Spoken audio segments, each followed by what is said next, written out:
Hello మావా! Welcome to day 17 of మీరు ఏదో ఒకరోజు ఎంఎల్ ఇంజినీర్ అవుతారు బాబు. అవుతారు.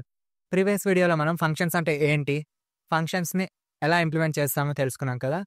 అసలు ఫంక్షన్స్ అనేవి ఎన్ని రకాలు? ఫంక్షన్స్ అనేవి 3 types. Built in, user defined and lambda functions. Built in functions అంటే ఏంటి? సపోజ్ ఇప్పుడు మీరు మ్యాగీని కుక్ చేయాలి అనుకుంటున్నారు. దానికోసం మీరు నూడిల్స్‌ని తయారు చేయాలా? లేకపోతే ఏమైనా ఎక్స్‌టర్నల్ మసాలాలు తెచ్చుకోవాలా మ్యాగీని కుక్ చేయడానికి? అవసరం లేదు కదా! డైరెక్ట్ మ్యాగీ ప్యాకెట్ కొనుక్కుంటే అందులోనే దానికి కావాల్సిన నూడిల్స్, దానికి కావాల్సిన మసాలాలు అన్నీ అందులోనే ఉంటాయి. మీరు సింపుల్‌గా స్టవ్ ఆన్ చేసి, వాటర్ హీట్ చేసి, అందులో ఈ నూడిల్స్ మసాలాలేసుకుంటే మనకి మ్యాగీ రెడీ. సేమ్ అలానే బిల్ట్ ఇన్ ఫంక్షన్స్ కూడా మనం ఏం డిఫైన్ చేయాల్సిన అవసరం లేదు. ఆల్రెడీ పైథాన్ డిఫైన్ చేసి ఉంటది. మనం సింపుల్‌గా వాడుకుంటాం వాడు డిఫైన్ చేసిన దాన్నే. Example print. ఈ ప్రింట్ అనే ఫంక్షన్ మనం ఎక్కడైనా డిఫైన్ చేస్తామా? లేదు కదా! డైరెక్ట్ ప్రింట్ అని వాడుతా ఉంటాం.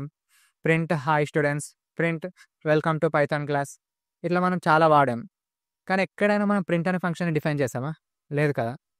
ఎందుకంటే ఈ ఫంక్షన్ అనేది ఆల్రెడీ పైథాన్ డిఫైన్ చేసి ఉంటది. అందుకే ఈ బిల్ట్ ఇన్ ఫంక్షన్స్‌ని ప్రీ డిఫైన్డ్ ఫంక్షన్స్ అని కూడా అంటాం. బిల్ట్ ఇన్ ఫంక్షన్స్‌కి ఇంకొక ఎగ్జాంపుల్ ఏంటంటే ఇన్‌పుట్. ఈ ఇన్‌పుట్ అనే ఫంక్షన్ మనము యూజర్ నుంచి ఇన్‌పుట్ తీసుకోవడానికి వాడతాం. ఎక్కడైనా మనం ఈ ఫంక్షన్‌ని డిఫైన్ చేసామా? ఈ ఫంక్షన్ కాల్ చేసినప్పుడు యూజర్ నుంచి ఇన్‌పుట్ తీసుకోవాలి అని మనం ఎక్కడైనా రాసామా? లేదు కదా! ఈ ఫంక్షన్ కూడా పైథానే ముందుగా రాసుంటది. మనం సింపుల్‌గా ఇన్‌పుట్ అనే ఫంక్షన్‌ని వాడతాం. ఇంట్రెస్టింగ్‌గా ఉంది కదా! User defined functions and lambda functions గురించి నెక్స్ట్ వీడియోలో చూద్దాం. అప్పటిలోపు ప్రాక్టీస్ ప్రాబ్లమ్స్ కింద డిస్క్రిప్షన్‌లో పెట్టాను. ఒక్కసారి ట్రై చేయండి. చలో